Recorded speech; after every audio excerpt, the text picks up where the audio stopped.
winemaker, I think maybe a couple of days ago. So we can give her a little toast. Fantastic. You broke up a little Nothing bit. like working a harvest while you're. I was just saying that Petra, the winemaker, just had a baby this month. Oh, really? Just in time to be painfully 9 months pregnant during harvest. Yeah. Always well timed. That is fantastic and worthy of some major respect. That's fantastic. All right, well, everybody's getting settled in and getting things open up. I'll at least say hello and say welcome and say thanks so much for joining us for a Hungarian tasting. This is a subject that's near and dear to my heart, and we've done a number of these tastings. Eric and I have done these tastings at Bergamot Alley when that was open, and we've sat down and tasted wines with one another a number of times, and each time I just learn more and more from Eric, specifically because he just can't stop talking. But Hungarian wines, if you're unfamiliar with them, are absolutely amazing, and to me, it's an eye-opening experience because Hungary it boasts some of the most incredible and enviable terroirs in the world, and on top of that, there's this just incredible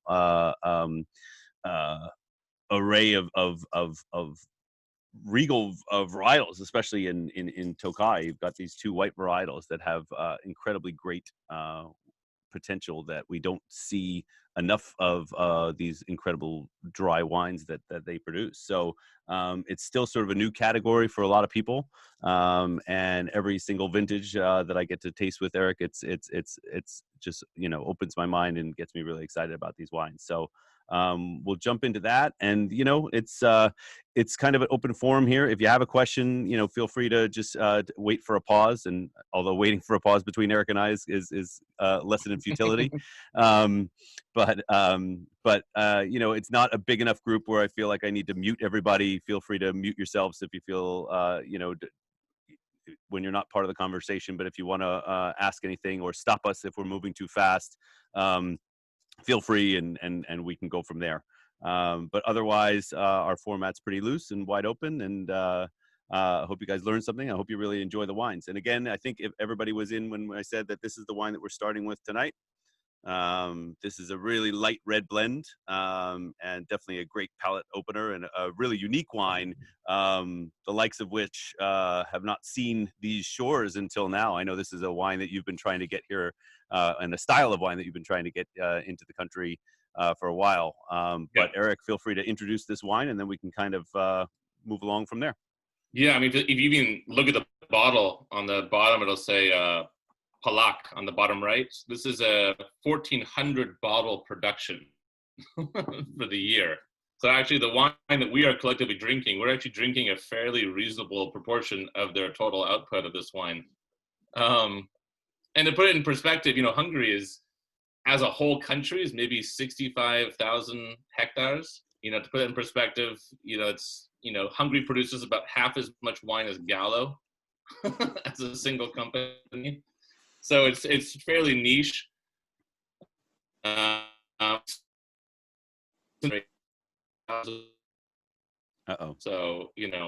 Eric, you're glitching. Small compared to Hungary. I'm glitching. Eric, yeah, you've glitched out on us. You've frozen. Can you hear me now? Close. Let me make sure my internet's better. Hold on one second. Okay.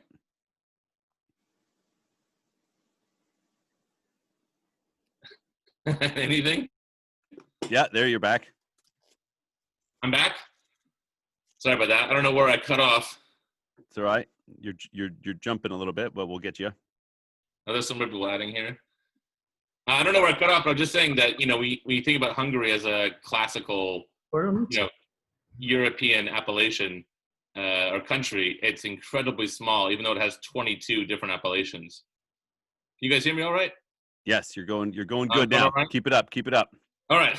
So I think what's important to realize is that drinking these wines right now is probably the best time to have drink these wines since probably before World War I.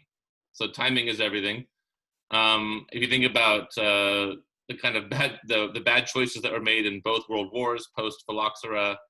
Then you had the Holocaust, which was devastating for Hungary, and then you had 50 years of communism. It's been a bit of a rough road, and since the wall fell, we're kind of getting back to where things kind of were at the end of the late 1800s, early 1900s, and there's crazy rebirth. I mean, even since I've been importing these wines the past 10 years, I've seen insane growth, like entire new, villages have opened up for wine.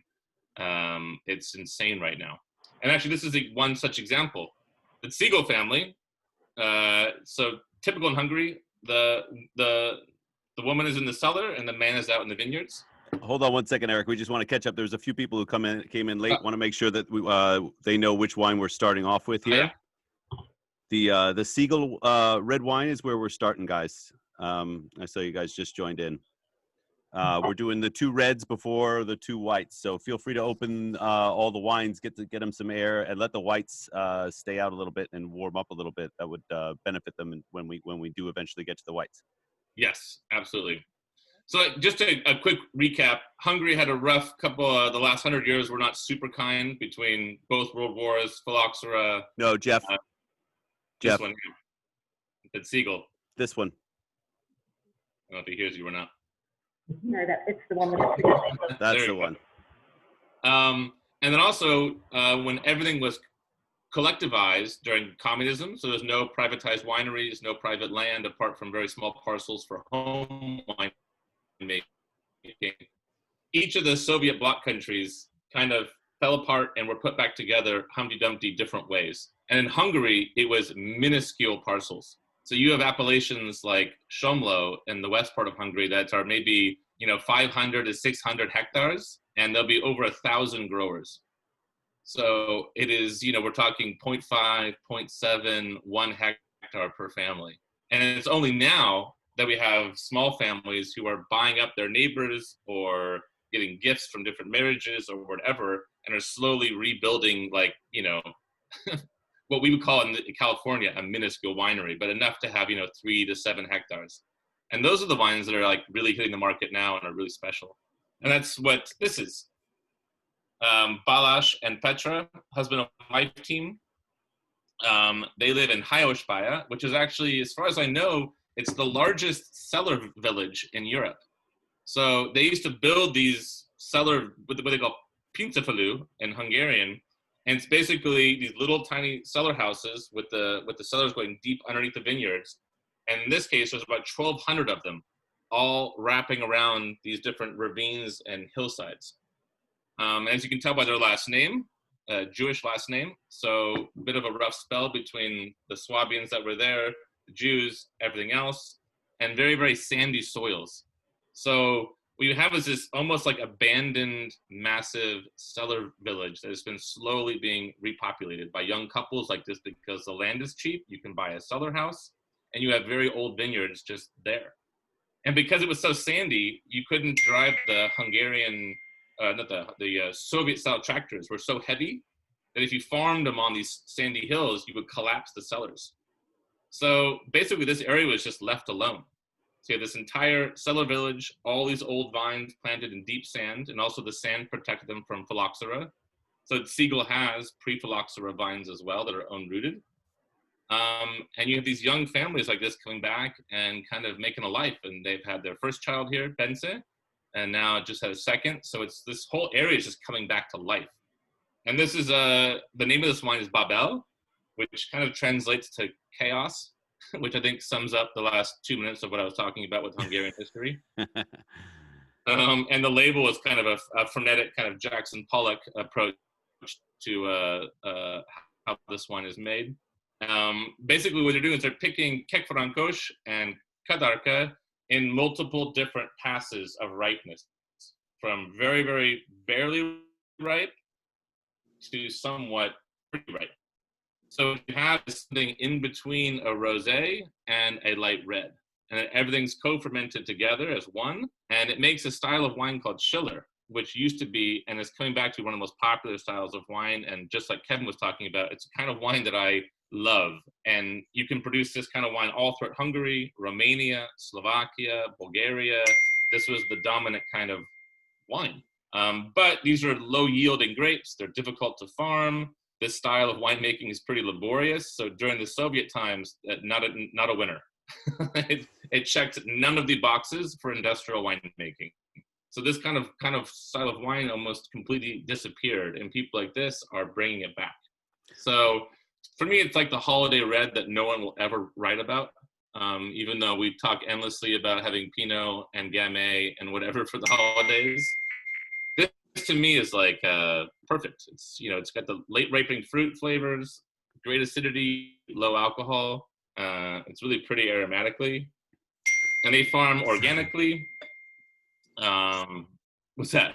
No, I was just who's got their sound on that's getting the email dings? Yeah, I heard that too. Does anybody have their sound on and is getting those email dings? Because we're all hearing them. If you could turn your sound off, that'd be awesome. Although your popularity is noted. No, it's fantastic. I actually, it seems like that. I was laughing because the dings were right after you made an important point about the wine.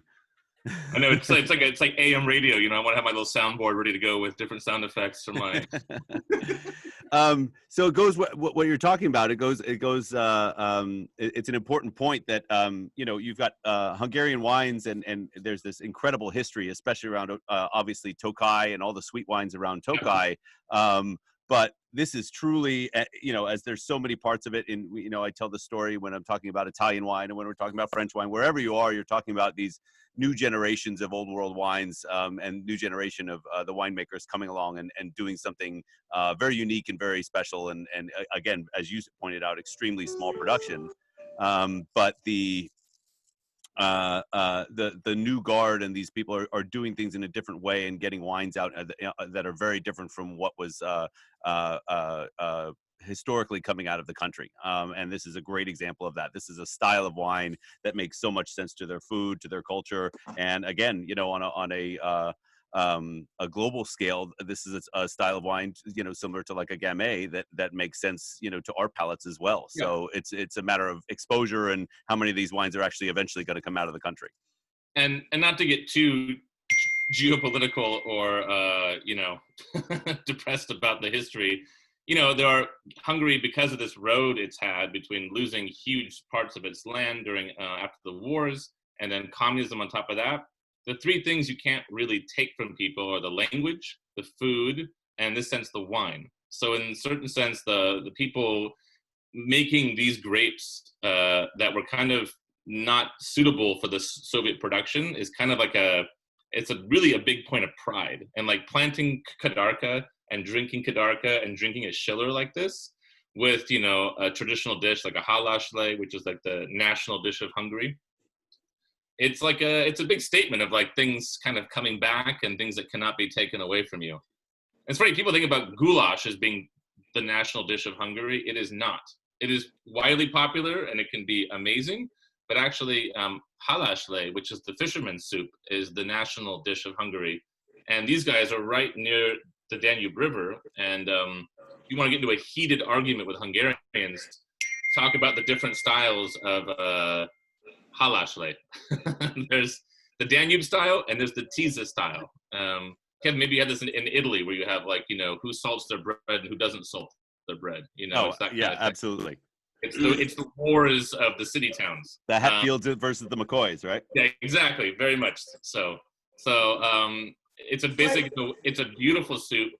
Just water, paprika, fish, onions.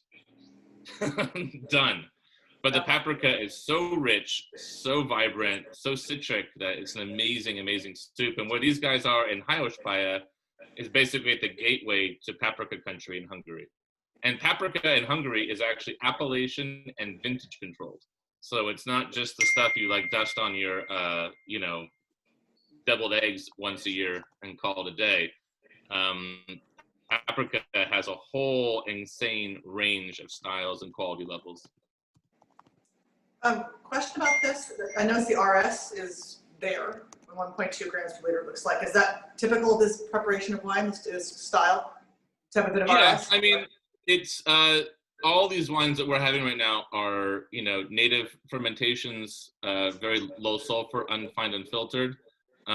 Often you'll find on Hungarian wines, the acidity is so high, a little bit of sugar is kind of what you need. And to be fair, I mean, most California Chardonnay probably boasts well above 1.5 grams of RS. Oh, yeah. Right, but I don't drink California Chardonnay, but you're right. Yeah, I wasn't calling you out. I was just saying, we think about, that wasn't the shard shaming. I'm just saying that, I think that people perceive, because Hungary has Tokaj, people think about the wines having sweetness, and it's kind of the same pitfall as German Riesling. It's like people hear Riesling and they go, oh, I don't know, but let me have this, let me have a Coca-Cola and get back to you on how much I don't like sweetness.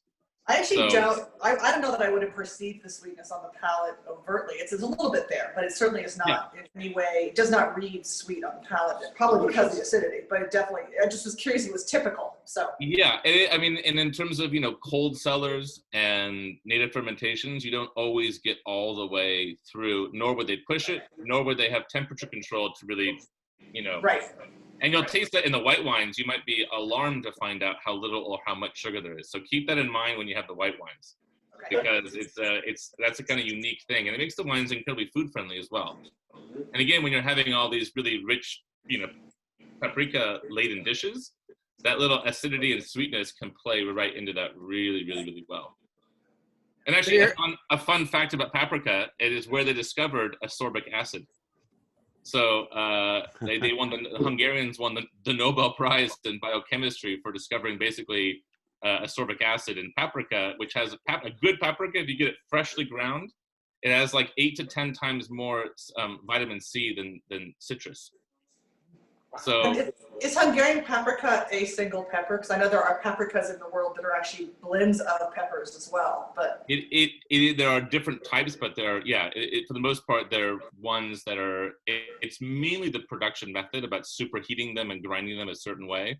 But I mean, you see all these people eating a tripe stew cooked in lard, and they're like 120 pounds. You're like, how is this your daily meal? And you're not just, enormous. And it's because there's so much ascorbic acid passing right through. You can eat these large amounts of, it's like people talk about the French paradox. There's also the Hungarian paradox. If you have good paprika, and this will go right through you. You'll be ready for another day. I like this diet. Come on, it's the new craze. So question, Eric, going on the same subject. You mentioned this is an organic wine. We're talking about, you haven't talked necessarily about biodynamics. This being grown in sand, own rooted.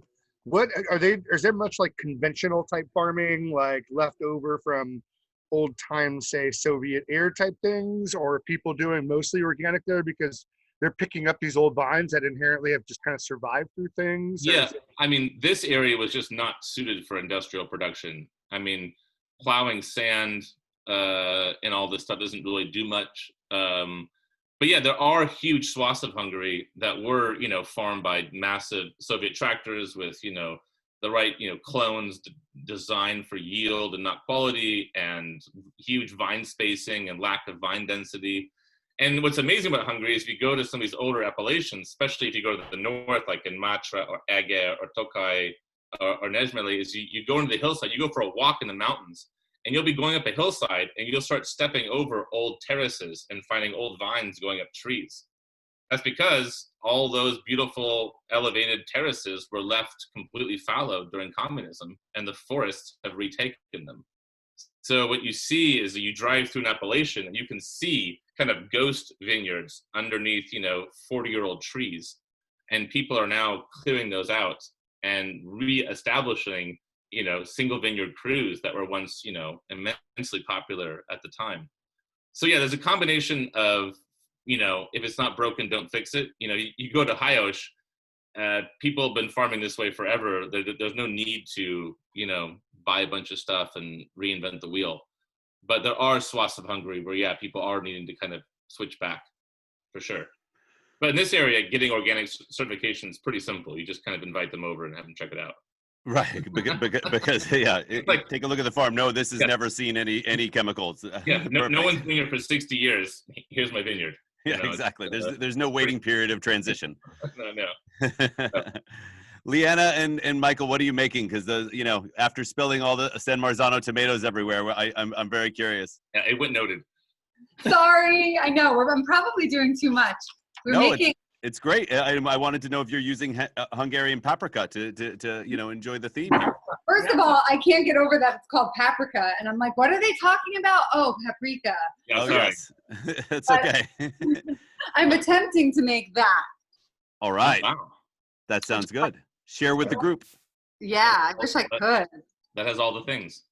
Cheese, tomatoes. Yeah, tomatoes, cheese, spaghetti squash. It looks really good. So hopefully. Perfect. Sorry. No, that's okay. That's awesome. I love it. I asked. That's it. And then the second just have to question. say, Kevin, What's that? Somewhat ironic. I just have to say somewhat ironic that we also have a spaghetti squash in the oven right now, which is sort of amusing. Perfect. Wow. That's good. Yeah. I like it. Yeah, I went for simpler. I also have sauce already made. I'm not trying to do all fancy, but I just started too late, but. That's all right. All Again, you need to start about 80% of Hungarian meals is just onions, lard, and paprika, and that is the bed you make, and then everything is built upon that foundation. I like it. That is a good bed. And you're doing it perfectly, by the way. You're cooking with red wine, and then by the time you're done cooking, the white wine's going to be ready. When you said that, I was like, yes, I got this right. So You got this down. That's perfect. that's totally coincidental, by No, you knew exactly what you were doing. the way. And then second, going back to the wines, we haven't talked about the grape varieties yet. Kadarka obviously being a great pride of that area, but Keck Frankosch, for those of you guys who are familiar with Austrian wines, Keck Frankosch and Blaufränkisch are the same thing. Now, if you're not familiar with Hungarian wines, I'm just throwing another weird word at you, but it is a very important grape variety for that area, and this isn't a typical version of it for sure. It can be quite a bit bigger and quite a bit more powerful. So it's kind of fun to have a Keck Frankosch wine that's got this kind of brightness and elegance. And in the interest of a humble brag, I am the largest Kadarka importer in the U.S. in that I have Kadarka. So it's a fairly easy title to achieve. Kadarka is a bit of an obsession for me. I think we're up to like 7 or 8 different Kadarkas. And actually, Kevin, I have my first Romanian Kadarka coming in January. Nice. I can get past customs before Europe closes down. And then, so long story short, Kadarka was the most planted red variety in the Hungarian kingdom. So think about back then, that included most of Slovakia, huge swaths of Romania, parts of Croatia, Slovenia, Serbia, Ukraine, much bigger place. But it's late ripening and thin skinned, which is like the opposite of Pinot. People think Pinot's hard to grow. That's like an Abrams tank compared to Kadarka. So it's late ripening, thin skinned, and is prone to botrytis. Oh, great. Which is like the noble raw. And actually Hungarians do make sweet wines from Kadarka as well. They make actually a Kadarka Asu wine, which is amazing.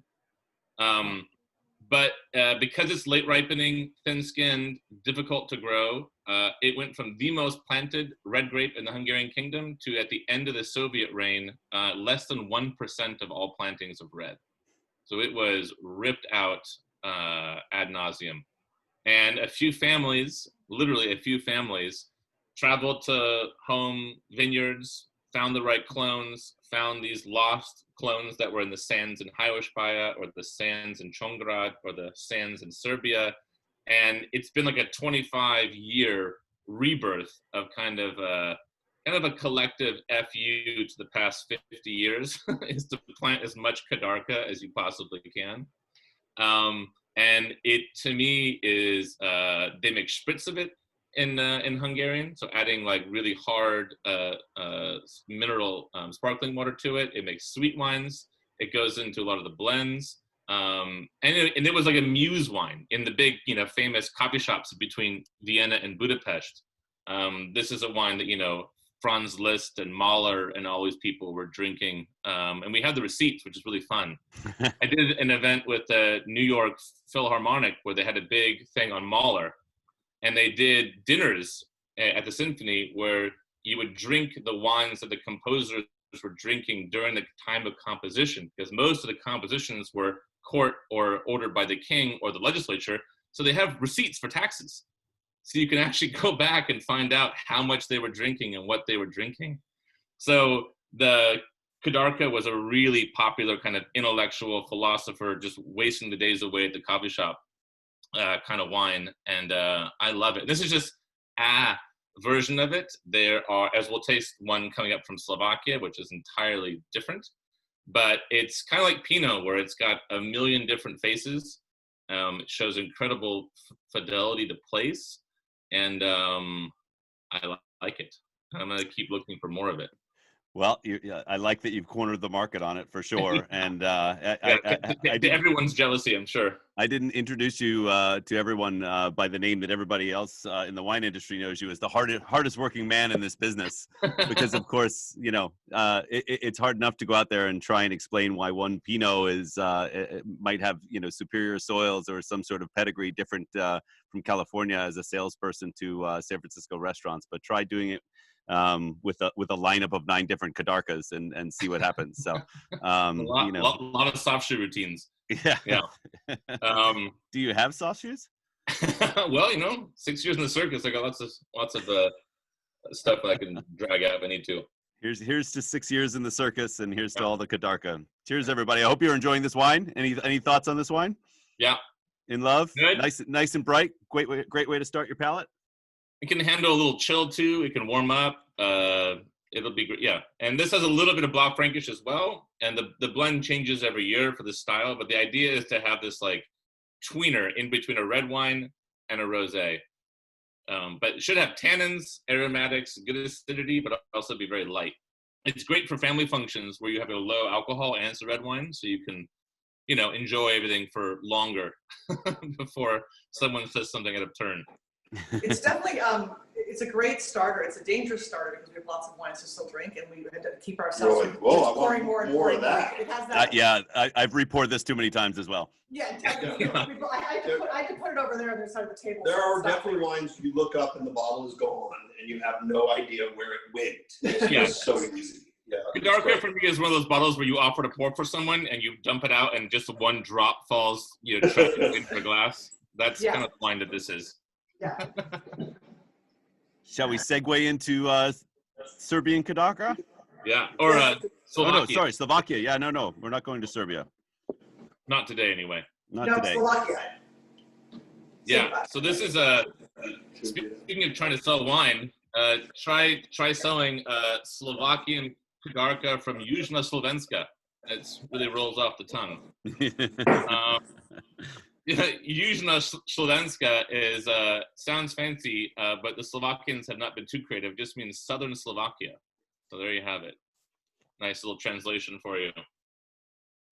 So this is a producer called Bat Friges.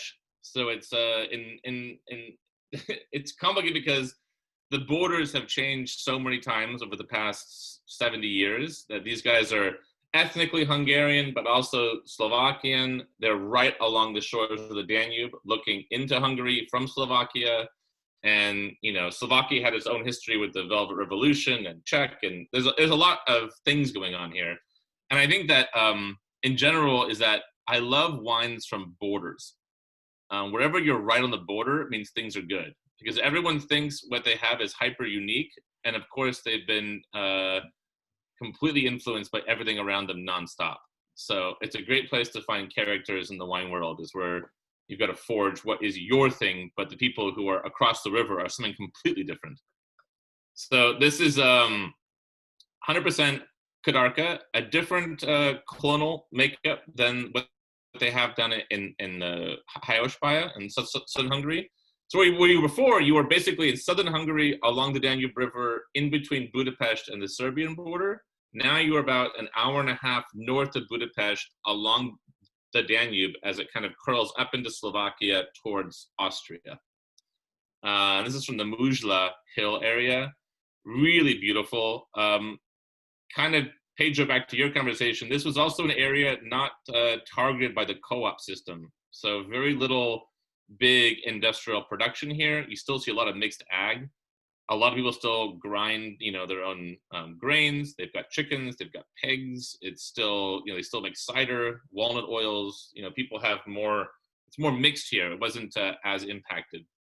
Yeah, it's mixed farming. So, what was the area? I mean, if you're going to say these are the not area, I mean, the southern area of Hungary, and then of course this border area. It was central Hungary, right? Where everywhere from, you know, where all the bull's blood was created. It was that everything that was cleared during this time, where it was all co-ops and all, you know, switching to non-native grapes and you know, that bigger bulk production.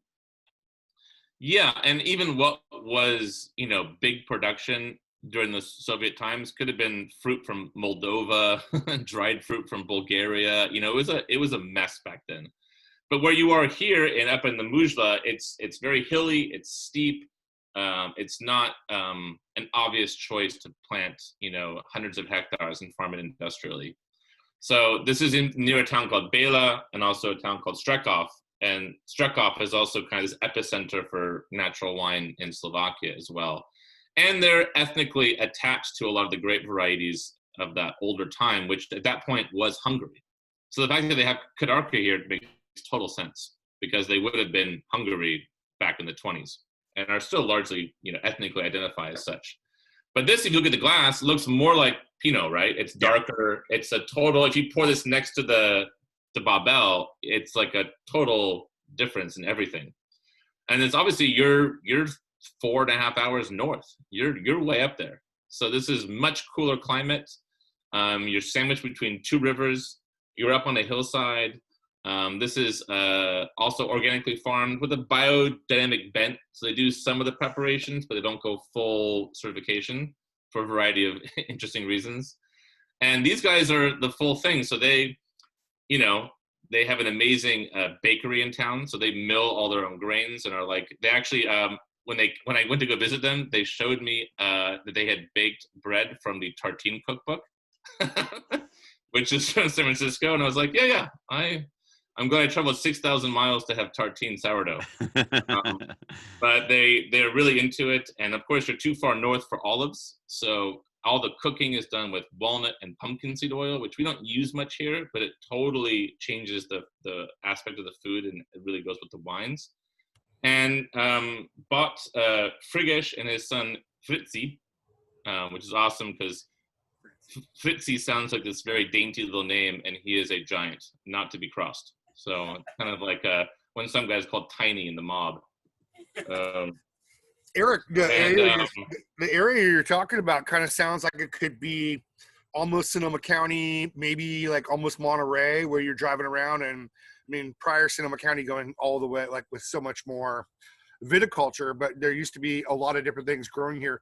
How would you compare it to something in California to give a layman like a lay of the land? I know it's not coastal, or I think like the Monterey thing could also work, but even more cool climate, I would say like more like, you know, like Mendocino in the area where you have more like Anderson Valley, where you have like all the orchards and you have some of that going on as well, maybe some of the nuts. But yeah, it's a pretty amazing little area to just drive up from Budapest and you cross over this bridge and it's this totally different place. And these guys are also much like the Siegel family. Everything's a wild fermentation, unfined, unfiltered. This is all barrel fermented and aged, mostly Hungarian, which is from Tokaj. And I don't know, the wines from, and you look at the label, it looks like they maybe were a little influenced from like Burgundy, like a Riesborg or something. There might be a misspelling on it. That's my fault. I usually miss a few things here and there. But who would know? But they really see, you know, their areas as these very classical crus, and they make Kadarka, Harslevelú, Ufark, different Traminers, Furmint, Kekfrankos. So they really kind of capture a lot of the Pannonian Basin, all the kind of classical grapes. And I feel like even though they're definitely more on the kind of more minimal intervention, the wines are really classic and lovely. And you wouldn't necessarily think they were like these, you know, for better lack of a term, like natty wines. They're really elegant. Frigish often boasts that his cellar is so cold that he deserves more bacterial riddance in his wines, but he just lucks out because it's so cold, nothing really happens. He thinks if he was in the south of France, the wines just be a bready mess. But you know, for the time being, we're lucking out with these wines. Yeah, absolutely. You got to take it while you got it, right? Yeah. So climate change comes. It is remarkably clean, and you know, obviously you've tasted so much more in the red wine category from this area, but you taste some where you're like, ooh, it is, you know, borderline, and even if it's not completely microbial, there's just some funky reds specifically. Whether you know whether they're just, you know, it's not unclean macerations, but they're definitely getting, you know, some funky aspects from the wine. Where this is, you know, beautiful, and you can definitely taste a little bit of the carbonic maceration. You know, it's kind of Pas du Grand kind of. It's got a lot of Pinot on the nose, but it's got a, you know, kind of Gamay kind of structure to it, and it's really it's drinking beautifully. Yeah, the way it's a very romantic name, but they call it the hamburger method, which definitely shows you where you are. It's basically open giant, you know, open vat wooden vessels, and they layer it with kind of foot trodden juice, whole cluster, and destemmed, and they kind of layered up. So you have a lot of whole berries, but you have enough juice to kind of keep things saturated and not too microbial. And with the cool climate and the high acidity and the low sugars, you can kind of get away with it. So it's not like super juicy, kind of, you know, overly nouveau kind of fruit. Yeah, it's not, doesn't have the Beaujolais Nouveau thing to it for sure. And these wines can age. I wish I could afford to pour you, like, you know, even like a 2006 or 2007 of these wines. I think you'd be pretty surprised. They can really hang on. I think it's remarkable to show how pretty it is as a 2019. Yeah. I mean, this thing is an absolute infant, and it's bright and beautiful and accessible and has structure, but it's, you know, you can tell that it can stick around for a while. Yeah. And, you know, in these, you know, these areas, you know, for the most part, Hungary and a lot of its immediate neighbors, you're looking at like 70% white wine to 30% red wine as a general, you know, more or less gist. And then of that, maybe 30 to 35% is exported. And of that 35%, a lot of it's bulk going to, you know, fill Spanish and French supermarket wines. So very little of the high quality wine really leaves. And, you know, Hungarians are famously drink most of their own wine. You know, it's still one of those places where you go to most wine shops and it's just like, which Hungarian wine would you like? They're very proud. So they consume a lot of what they produce. It's a different model than, say, Italy or France, which has a giant export market. That's not really, and trust me, I've worked with Wines of Hungary, which is, you know, at best like a moderate book club in terms of its organization and power. It's not a big priority for them. No. You know, it's they'll consume it in-house. No, that's a very different story than, say, Greek wines, you know, which are, you know, in the midst of their kind of heyday as far as exporting wines, and you have these outstanding heroic producers that nobody in Greece can get their hands on. All their wine gets, you know, exported. It's the and sold at a major premium because the Greek government is spending so much money on making sure that that's a huge part of their economy. But the locals don't drink that. They're still, you know, drinking their $2 Retsina, and they're like, who is this person you're talking about? Yeah, they don't. I mean, I've been told no. I've had great dinners and visits. I'm like, can I buy the wine? They're like, no. But great that you came by to see us and hang out. That's cute. Yeah. Do you find, I mean, I really appreciate that these wines aren't oaky at all, but I imagine that are the kind of higher end wines as oak slathered as is, like, you know, internationally? There is a vibe in some of the richer parts, like down in Vilion in the southeast of Hungary, which is like what they call like the Bordeaux of Hungary. It's limestone soils, bigger kind of chateaus. The main grape is Cabernet Franc. And there is some new oak, but they just kind of want to prove to the world, like, we can do that. You know, like, 100-point wine, done. There's a little bit of like flexing that muscle going on. But most people, I mean, even if like Siegel or Bot Frigesh wanted to do that, buying new barrels and all that doesn't really make sense to what they're doing. So yeah, you can find it in little spurts, but for the most part, people are working with, you know, maybe the newest thing would be like maybe a 8 or 10 use barrel for the most part. And also we can get this with the Tokaj wines. I mean, Hungarians produce some of the best quality barrels in Europe and the world. And you find it hidden away in Napa. They want to put their French oak in the front to impress us, but in the back, it's a lot of old Hungarian oak that's kind of making things roll. And it's one of the only forests, it is the only forest in Europe that's old growth on volcanic soil. So the grain is very, very, very tight and very dense. So you can make the barrels age incredibly well, and they're not as prone to bacterial problems. So yeah, Hungarians like to use their barrels for a long, long time. In fact, it's not uncommon to see barrels that are from the 60s and 70s and 80s in most cellars. Well, I Eric- mean, as you said, the use of oak is not necessarily in this area. I mean, you look at like all the bulk production that the communist government sort of demanded and is still left over in a lot of areas. You look at like Bulgarian wine; they're not using new oak, but they're oak flavoring the heck out of their wine because that's what they were told that the international market wants.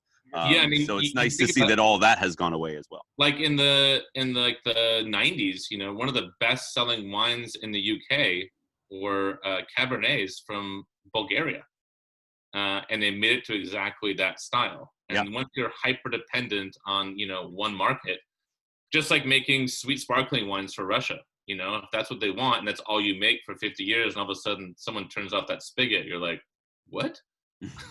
Like, what am I supposed to do?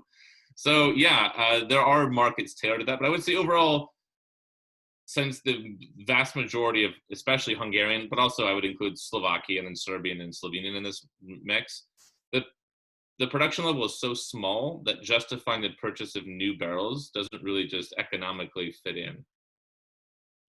And also, when you've had all those industrially wood-chipped oak-flavored wines during that period, that's the last thing you want to go back to making again. Eric, I got a question or statement. Knowing Blaufränkisch and having tried many of them, and you buy the more expensive ones that are lavished with oak, they're not necessarily making the wines better. I guess you could make that argument about new oak with a lot of different wines. Some wines definitely can stand it, like Cabernet, as we were saying, but I don't see these grapes that we're tasting and the ones that I've tried needing much of that or making them better. Do you see many instances when you see the newer oak styled wines being really interesting or something that you would be personally wanting to buy or check out? Not interesting or wanting to check out, but I do see them. I mean, it's kind of like the Super Tuscan phase in Italy, right? Where it came, it was great, and then it went, and then no one cares. It went? Well, you're right. Well, it didn't go as it thought it was going to go. I mean, it hasn't gone as far as it should have. It's like when someone says, in Italy, you can't have Syrah in your Sangiovese. And then they all of a sudden legalize old Syrah, and about 18 wineries come out with old vine Syrahs. Right. No, we didn't have this the whole time. Yeah, exactly. It's like, all right. But those big Bordelais grapes or those other grapes don't do so well here. These are cool climate, really low pH soils. It's not ideal for those kinds of wines. So making a super Hungarian wine is only really possible in a few places. And, Hungarians like to drink with a lot of spicy foods and fatty foods, and a big, oaky, high alcohol wine is just no bueno. Plus, I wish we had this. I don't import any yet, but if we had a good Palinka, which is their brandy, that's where that itch is thoroughly scratched. And they would rather scratch it with that than an oaky big wine. But yeah, it exists in a small way, but I wouldn't say it's not the right, I think it's aging out of fashion in a lot of places. We will have a brandy scratching tasting coming up in February. You want to have a really Hungarian experience. I want to do this at some point. I got to work this out, but they do these really famous pig slaughters all throughout the area. And they will kill the pig and let it drain out. And as it drains out, we fill our cups. It's a nice little balancing act. And then they will grind the fresh meat and offer you a warm spoonful of the raw pig with a shot of Palinka. And it is quite an experience. It is it's a thing you should do. and they don't just do it to the visitors. They actually they partake as well. But that's a little bit like, don't call me Yella. Like I can't not do that. I have to do it. Yeah. But when it's killed that fresh, and to have really warm flesh, not because it was cooked, but because it was just recently living, is a unique experience. I don't doubt that. Yeah. All right. Well, that's a good segue right there. Yeah. Warm cup of flesh. Yeah, with Palinka. With Palinka, of course. My grandfather was Hungarian, and he would sit in his little office, blaring gypsy charda music, and he'd have a giant bottle of like Gordon's plastic gin, whatever the cheapest plastic white alcohol you can get at a liquor store, and a very small bottle of Palinka from Hungary that someone brought back to him. And I would say, Bapa, what are you doing? He's like, I'm trying to wash down this horrible gin with some good Palinka. And that is very much the Hungarian mindset. Is like, as long as Palinka finishes it, then no matter what came before it is neutralized and is ordained as decent. Perfect. Do we want to get into segue into some Tokai and explain what is Tokai and yeah, why in the world? Because this is a big subject. This is a big subject, and I could go on for a while, but I would say, suffice to say, Tokai is kind of like the kind of cultural heart of Hungarian wine. It is literally sung about in their national anthem, and not just kind of wine, we drink it. It's literally the wines of Tokai and then killing Turks. That's like the mainstay of the entire anthem.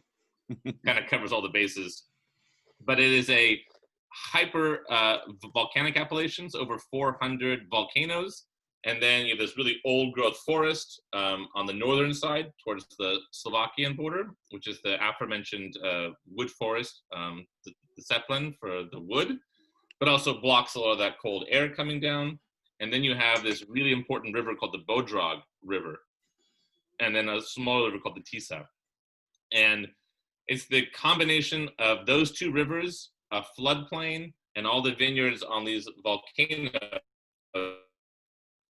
It's kind of the magic of Tokai. It's that recipe that gives you humidity, aspect, the right grapes, and the right timing for noble rot, which is the kind of detritus, which you'll taste in a Samorodny or an Azu wine, but you'll taste it. Let's. Can you hear me? Yeah. You glitched out for a second, but you're back. Okay. We'll go into this one next. We'll talk about the Bodrog as we were just talking about the Bodrog, and we'll go into the more important grape variety, or the most known grape variety is Furment. Yeah. So, and Hungarian is a beast of a language. It's basically Mongolian and Finnish had an illegitimate child. So it's a very difficult language. It's not romantic. It's not Latin based. It's not Germanic. It's its own thing. So even the word for wine is boar, B-O-R. And I have had wild boar dinners, so I've done that. Yeah, it's So good wait, stuff. Kevin, I'm sorry to interrupt. Quick question. Yeah. On the sheet you guys sent out in the last minute, I realized wine number 3 is actually the Bot, which is the Tokai. Oh, did I? I messed that up. So It doesn't matter. So you want to be on, which makes more sense in terms of RS. You want me to be on the Bodrog then? Absolutely. I'm so sorry I mixed that up. I apologize. Look at me. So Not only did I send it out late, I sent it out wrong. What a jerk I turned out to be. So we're doing the Varhegi ferment. This is the one we're going to do next. This is actually 1 year older, but a little bit, more vibrant, a little bit more bracing acidity, a little bit more mineral driven, a little bit more of a crisp wine. And then the Bot definitely has a little bit more residual sugar, has a little bit more of that classic sort of texture. The grape varieties, the difference between ferment and harsh level, I'll let you describe that. But, That's the relationship. Yeah, but it's ferment is definitely the place that we want to start, especially this particular style. This producer makes a number of different single vineyard wines, and some of them will be much more rich and bigger bodied, bigger texture, like the wine that we're going to have next. But this one specifically is definitely his most linear bottling. Yeah, and just to finish up on Tokai a little bit, so you have incredible volcanic land. You have these late ripening, thick-skinned grapes, and then you have the exact environment to create this noble rot, which makes the incredible sweet wines of Tokai. And you think about sweet wines of Tokai, they are incredibly rich, high acid, and golden, and very sweet. And this is a time when alchemy, sugar, are in those. They come by a booze from Hungary that's golden and incredibly sweet, and it was one of the most popular expensive wines in all of Europe, and actually the most money that Thomas Jefferson ever spent in office was on a shipment from Tokai, more than Champagne, Burgundy, Bordeaux, Porto, anything. So these were, again, a bit of a fall from grace, I think we can all acknowledge. But the dry wines were always, of course, made. In fact, I've gone to some of the older libraries and found the brochures from the 1800s. They were always selling the dry wines as you waited for these sweet wines to age and bottle and come around. And so Bodrog has taken it upon themselves as two best friends, Janos and Christian, or Yanni. And if you look at the name of the winery, it's Bodrog Bor Muhe. So it's Bodrog is the river that runs through Tokai. It's like, think about the, any major river that defines an appellation. And then you have Bor, which is the word from wine, which actually they say comes from a Turkish origin. So a totally different way than, say, Venice or Vino or what we know from Greece or other places. And then Muhe is like workshop. So it's the Bodrog River Wine Workshop. So all their vineyards are just minuscule parcels of the most famous vineyards along the Bodrog River. And the Varhej is one of them, which means castle hill, essentially.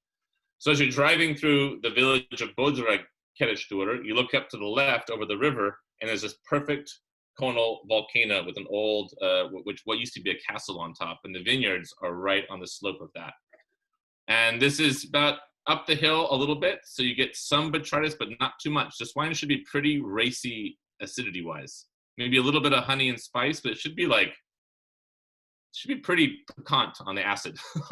No, it definitely is. It's it's got that mineral driven high acid and very volcanic kind of texture that you expect out of some of the volcanic wines in Italy. But that's the cool thing about it. I'm used to ferments that tend to have a lot more body and weight, and this one is laser beam right down the middle. Yeah. And you think about the kind of the most famous, well-known volcanic appellations, your Etna, Vesuvio, Santorini, Canary Islands. These are mostly Adriatic, Mediterranean, mainly warmer climate places. This is, covered in snow right now. So it's a very different way to look at the kind of salty, honeyed style of volcanic wines from the northeast of Hungary. I mean, you're looking into basically Slovakia and Ukraine if you're in Tokai. Can you explain why they built a castle on top of a volcano? It sounds like a Monty Python sketch. Yeah, in between buying a dead parrot. It's exactly. It is I mean, this area was, think of a lot of the feudal, think of your Siena and Florence, a lot of these hilltop castle towns, and these are much older volcanoes than, say, your Etna. Sure. So these are not. Yeah, they're not rumbling and just ready to go. Yeah, exactly. Well, Hungary is an amazingly volcanic place. I mean, there's a reason that there's, I think Budapest is one of the most geothermic cities in the world. That's why there are baths and spas every 10 feet. And if you look at a map of Hungary, if you look from Tokai going all the way down to Lake Balaton, that entire cut of the northern half of the country is heavily volcanic. And that's why there are, these geysers and spas and geothermal baths everywhere you go. But they're not erupting. Nothing's erupted in Tokai in a very, very long time. It's not like Italy, where living on the island of Stromboli is a game of truth or dare. Yes. And the cellars in Tokai are also amazing. I mean, I went to one of the older cellars called Segid, and this is, I think, over 5.5 kilometers of cellar, which is a big cellar. And you have literally millions of liters. You have to get in a goddamn golf cart and drive down to get to different areas fast enough. And there's giant sculptures of like Magyar, old Hungarian soldiers. It feels very Lord of the Rings. You have a lot of you want to do some Gandalf impressions when you have a little bit too much down there. But the cellar system is also amazing in that you have very, very high humidity and a lot, because everything's dug into the volcanic tufa and the rhyolite. So most cellars, almost all cellars, are completely covered in a special kind of mold. It's usually black mold, also there's white molds as well. But you'll walk into a cellar and the entire wall, even creeping up to the sides of the barrels and covering the bungs, will be completely encased in mold. And that mold allows these wines to be aged in barrel for a very long time without the alcohol increasing. Because as wines age in barrel, in typical areas where it's dry or warm, water leaches out the barrels, and that raises the alcohol, and you have to keep adding wine, topping up to keep the barrel full. In Tokai, there are certain kinds of wines that will actually lose alcohol as they age. So it's the complete opposite of what we have in, say, Jerez or sherry, where you keep wine in the barrel for a long time, the alcohol gets higher and higher and higher. There are places in Tokai where it's so moldy and so fungal and so gnarly that you're actually dropping 0.5% of alcohol every year. That's insane. I've never heard that story. Yeah, it's pretty rad. And Leanna, you can don't hide your face. Yeah, it's terrifying. And it smells like you're in a story. But you go listen. You go down there and it smells like you're in a tide pool. It's so fresh. The air is it's like a giant purifier down there. It's fantastic. So, but I've been down in cellars where they have to throw sand or drop 2x4s because you'll break a tailbone down there just sliding around on the mold and everything on the ground. And there are kilometers and kilometers and kilometers of cellar, not just in Tokai, but also in Eger and the places where you actually have interlocking cellars with doors. So you can go visit your friends completely underground. And part of this was to avoid, Mongolian, or not Mongolian, but Ottoman Turks. It wasn't just for wine. It was like, oh gosh, yeah, these were fallout shelters. Yeah, and lock the door. Hey, Eric, is this grape? Yeah, a little fallout. Eric, is this grape remotely related to Riesling, or what is it? Got a genus that's close to something? There's some things that are close to it that I smell. So ferment is it's the same parentage of Riesling, Chardonnay, and Gamay Noir, which is the Gouais Blanc. Although they're not quite sure what the other parent is. Like so many of our relationships, we don't. Bit of an errant father on the other grape. But yeah, ferment has royal parentage in terms of what we consider the hierarchy of grapes. And the hierarchy of grapes is also a bit of a mixed topic. It's kind of like whatever, Charlemagne thought was cool or not. It's a lot of, or the Dukes of Burgundy thinking that one is the other.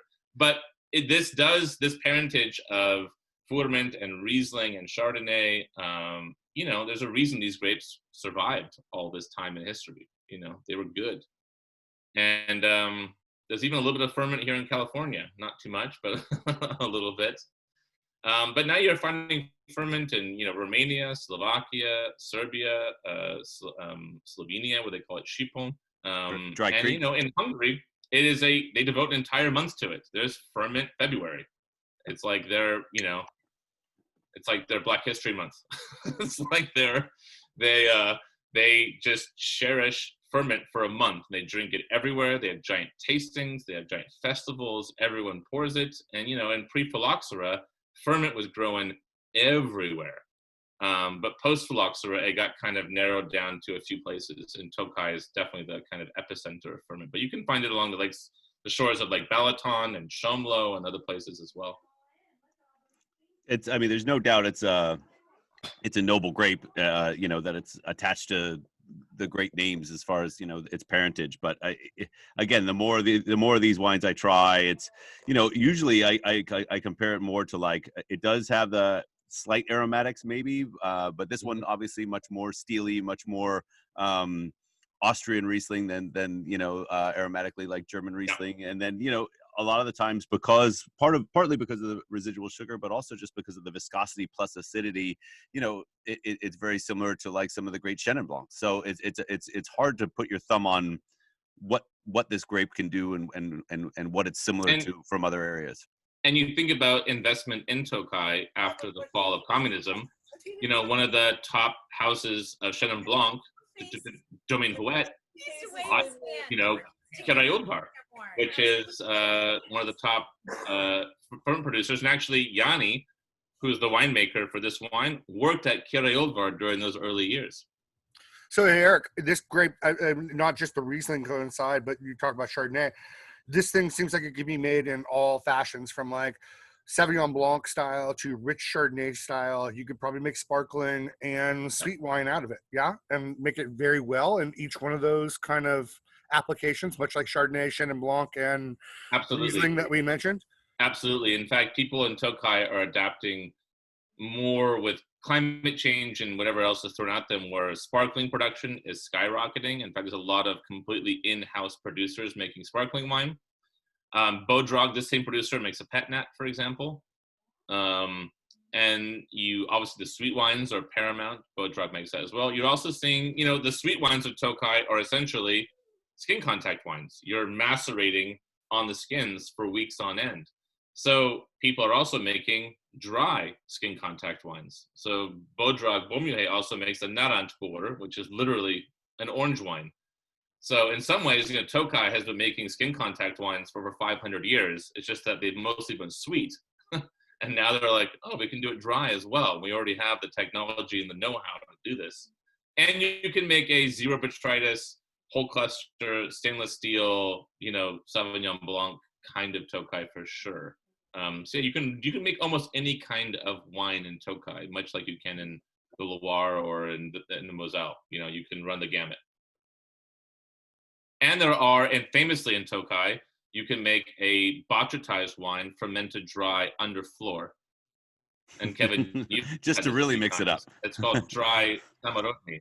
Yeah, so you can do super late harvest with botrytis, 5 years plus in barrel under floor, a completely dry wine that was once a dessert wine without fortification, so no booze, no blending, no heating, cooling, which is, I think, fundamentally fantastic. Yeah, Zamorodny is ridiculously good. Kevin, yeah. I want that. Yeah.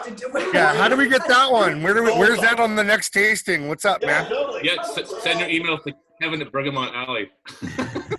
We're all in for that. Can you tell? How do you make that dinging sound? Cha-ching! Your inbox. Yeah, wait a minute, Pedro. Where's my Other than you and Andrea and Steve, there's no one else cha-chinging the Zamorodny. I'm sorry. There's very few people who understand what the hell that is. And I've got, I've had a few in my cellar. They don't last long because it's like you just want to open that thing up and dig into it because it is as weird as it gets. But I'm glad you appreciate that. But putting that up on a website, I'm gonna have set some serious videos of Eric Danch, just describing everything while drinking or while having a cup of fresh pig blood. I've eaten the mold too. It's very a lot of microbial goodness. Really close your ears, Liana. Come for the cup of fresh pig and stay for the mold. This is outstanding wine. I've always loved this producer. I know you've been bringing them in for a number of years, and their wines just seem to get better and better.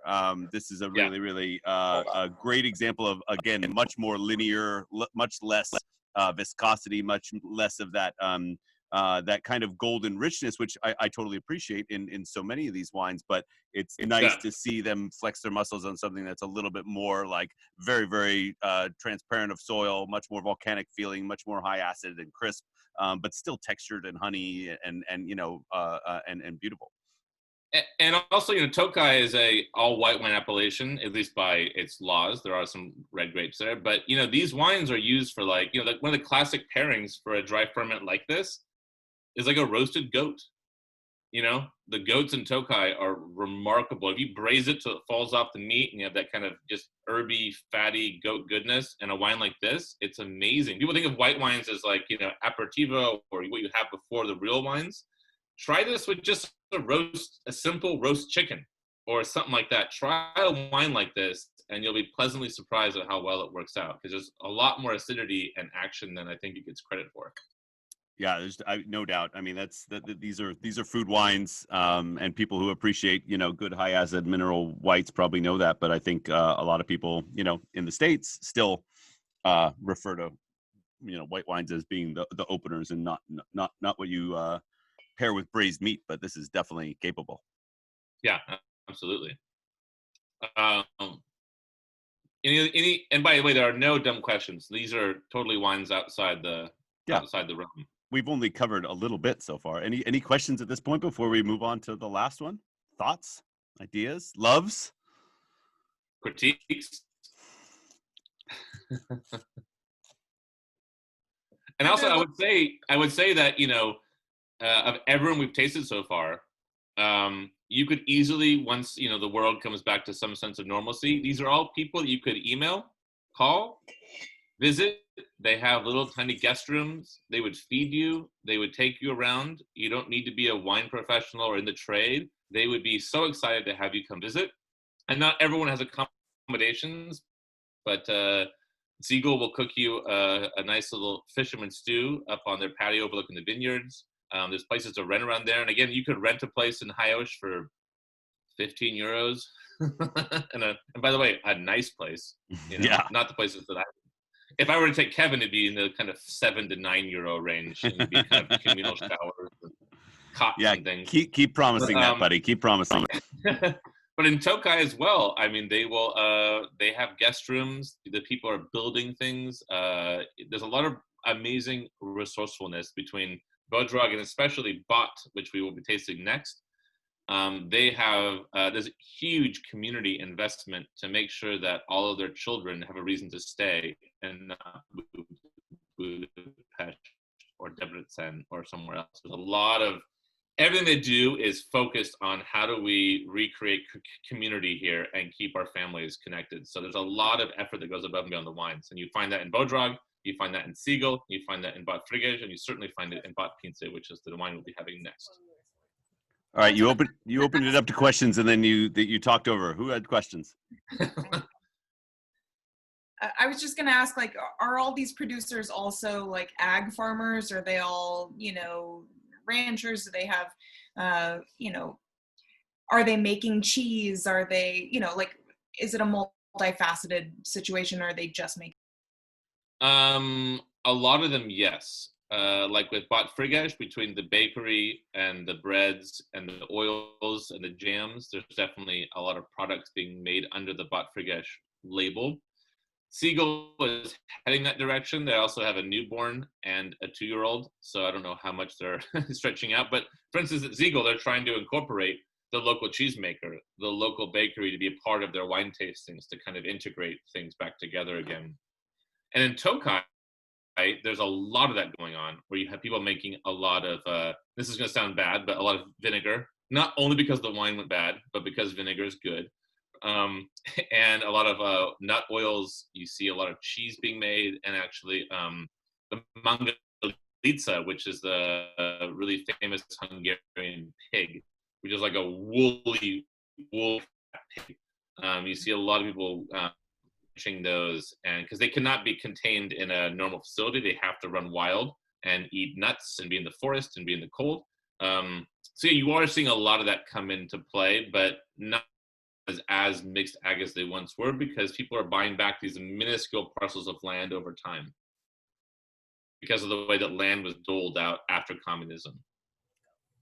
Hey, Eric, so you've mentioned a couple of times like a seafood stew and things like that.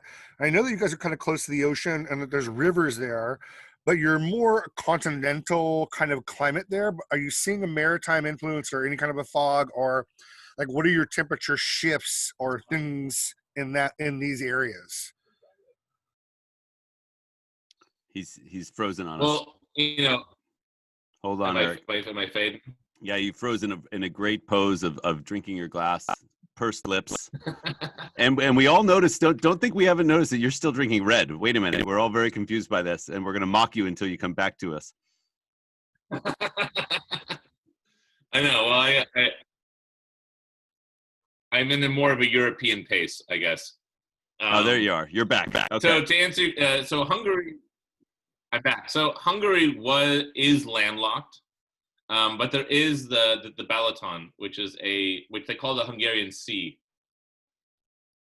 I mean, you think about Hungary used to be, I mean, Trieste used to be a Hungarian port city up until the World Wars. So the empire used to extend to the ocean.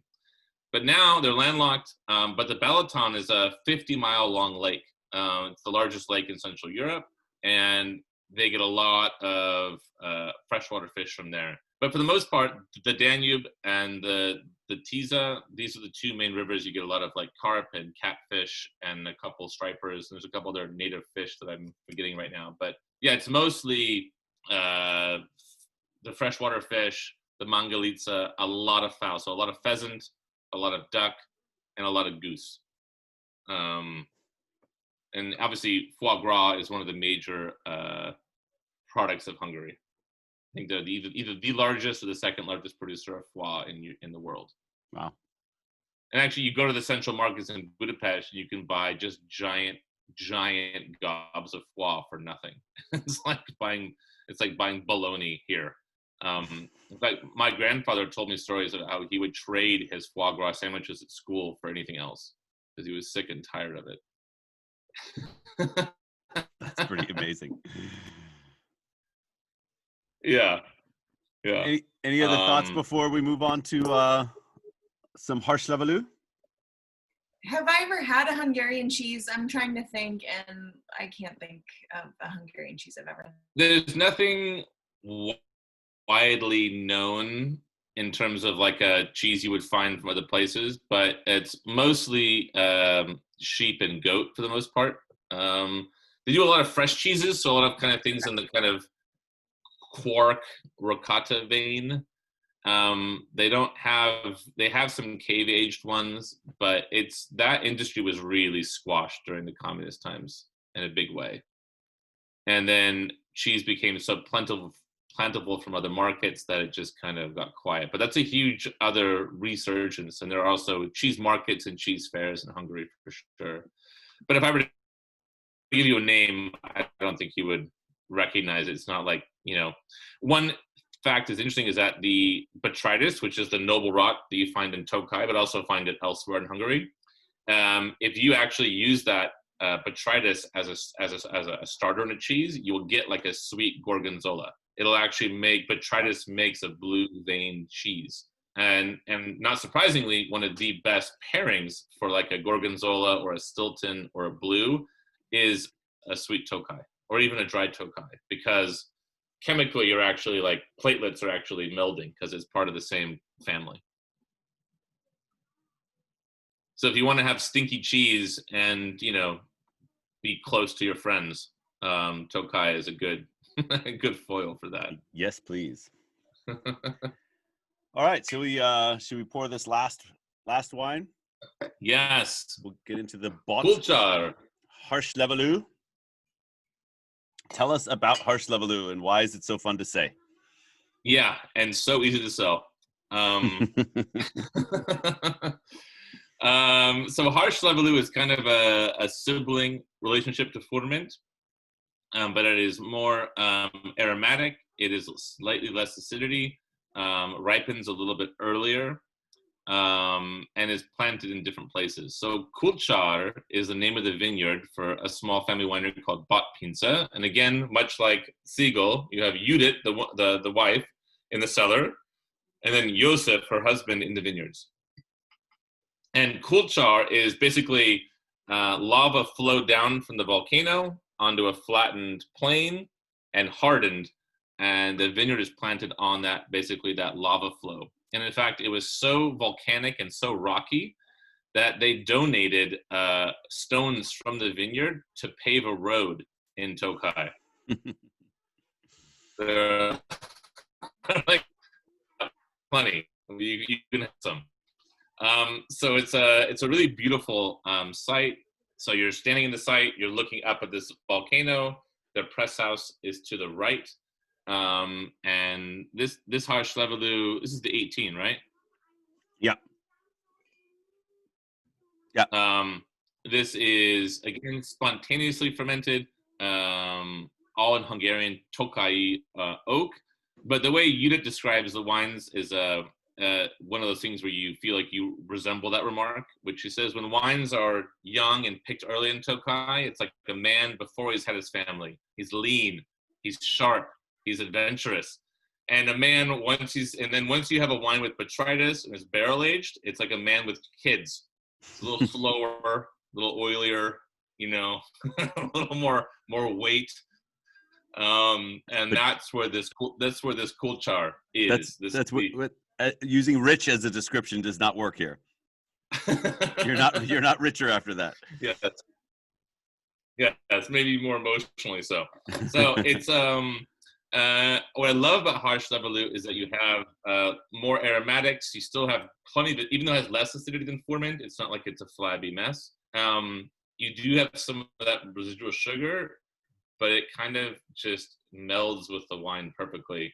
And this is a wine where I wish I could show you this wine with like another 5 years of age on it. I think the Bodrog jumps right out of the glass. It's got high acidity. It's ready to go. But this wine, with some age on it, becomes so perfumed, so salty, so I don't even know how to say it. Just like it's such a mouthful in a good way.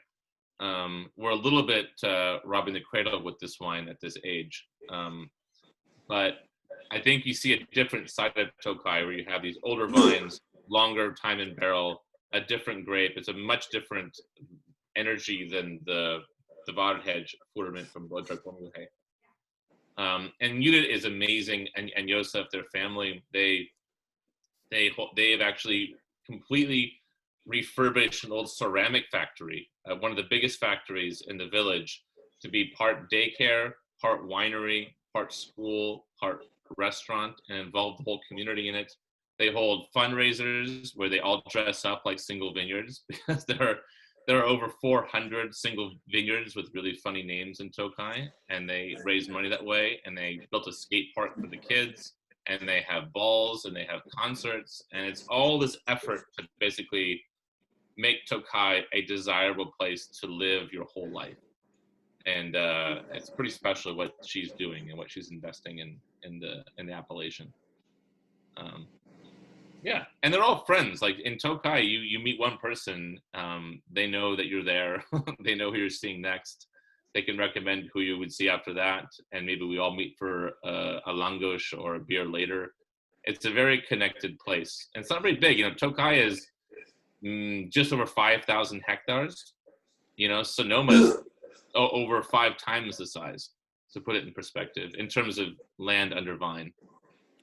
And with this whole sort of new generation and sort of new culture that's going on, not that it's a new culture, but I think because of the rise of the newer winemakers and everything like that, isn't it? I mean, prior to this, they were making dry wines, but they weren't really separating or specifically seeking to separate and investigate, how harsh Levallois does in one specific site versus ferment. Is that correct? Because these guys, Bott has been doing this where they're these single vineyards and saying, okay, well, look at what this vineyard does with harsh Levallois and look how entirely different it is from ferment. And I think that these guys, from all the wines that I've had from them, they're the ones that really have shown me the difference of where these grape varieties can really separate themselves from either the same soil or benefiting from very specific soils. Yeah, I mean, Tokai has this weird thing where it's arguably, if not one of the first appellation systems in the world. These guys were delineating their vineyards in 1641, again in 1700, and really formally in 1737. And that's over 150 years before Bordeaux, where they had single vineyards, how the wine is produced, how it's grown, how it's sold, everything was dictated. And then you have this, 40 plus year communist reign after World War II, where markets disappear, the country is smaller, privatization is eliminated. And so they have this amazing map of Tokai. Here we have these 400 to 500, 460 some single vineyards with all this history. But why was it special? Was it special because of the sweet wines? Was it special because of its market in Russia or Poland? Or was it special because of dry wines? We don't know this stuff. So people are kind of replanting and refarming these first, second, and third class sites, trying to figure out why is this important? And that's what Bott has largely contributed to. And it is pretty amazing when you find out, you go into cellars and you see a giant wolf carved into the wall. And you're like, why is that wolf there? And oh, Catherine the Great owned this cellar. And you're like, oh, Jesus. Okay. There's some real history here about who owned what. I mean, they used to station Cossack troops from Tokai all the way back to St. Petersburg to ensure the safe travel of these wines back to Mother Russia. And these wines were delivered to the Pope. These wines were delivered to U.S. presidents. To the Queen of England has always received a bottle of Tokai every year since her birth. There's a huge amount of respect and tradition, but at the same time, when you have a 40-plus year brain drain on the area, what are some? And people are Bodrog, for instance, they've uncovered a first-class vineyard that was lost to the forest. So I visited years ago where they were literally with Toyota pickup trucks pulling out trees out of the ground and uncovering terraces that were one, and looking at old military maps to figure out where these vineyards actually were, and then replanting. And those first vintages are coming out next year. That's really, So, I mean, like, that kind of history is unbelievable for anybody involved in vineyards. It's like, that's a treasure trove and a gold mine. I mean, I work with a ferment in the village of Mad, which is west of here. They have a vineyard that is the highest altitude terrace vineyard in Tokai, first planted in record at 1285, the year 1285. It was so steep and so gnarly, the Soviets didn't even attempt it. They're like, hard pass. So it was left completely fallow for 60 years. And then one complete, never. You've glitched on us, Eric. Stop. I've not seen a single chemical ever. And yet they rebuilt this huge terrace system and are now making wines from it. And that stuff, the wine geek in me just cannot contain myself. That's amazing. We lost you halfway through that. Right at the climax. Yeah. That's okay. You finished with something. No chemicals. We got the gist. That's all right. You hear what my wife hears. The first 5 minutes and not the last. But it's an amazing place to visit, and I would say that is kind of like my big plea is that once we can travel again safely, these are places you can readily visit and stay, and they would be happy to have you. And taste world-class wines and much yeah. Yeah. I have like the unicorn background. Can you hear me? Sorry, you were frozen again. Yeah. Was it Caitlin? Yeah. Is there any way of knowing like what the RS would be on any of these wines? I mean, is there like a system, a way of looking at that bottle and saying, okay, I know there's going to be 8 grams, 7 grams?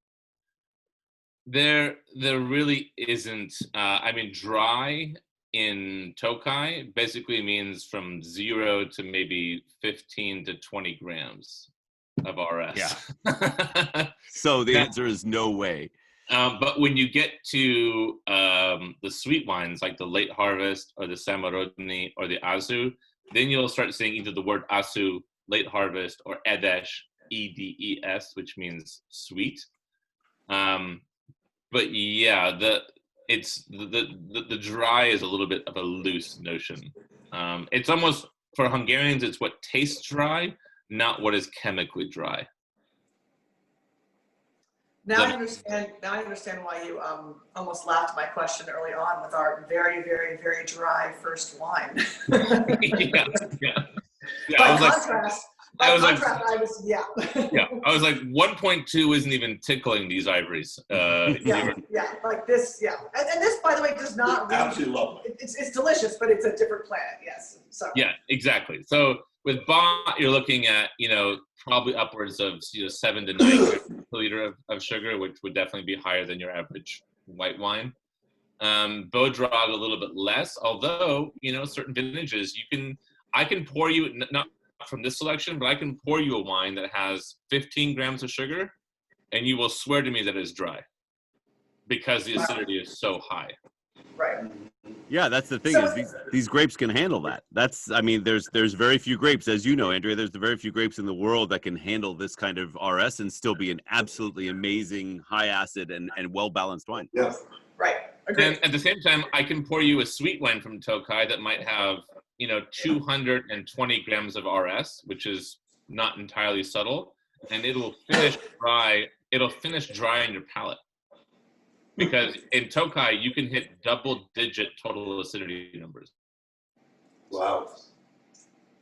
Which is, if you think about, this is getting a little nerdy, but take your high acid Riesling, you're probably at 7 to 8 or 9 grams per liter of sugar. You can get Tokai wines in 15 to 17 total acidity. Wow. It's very high. That's, Very high. What's the hangover though? That's my concern. Well, if you have enough mangalitsa fat, goat, and paprika, you will be up and running in no time. That's it.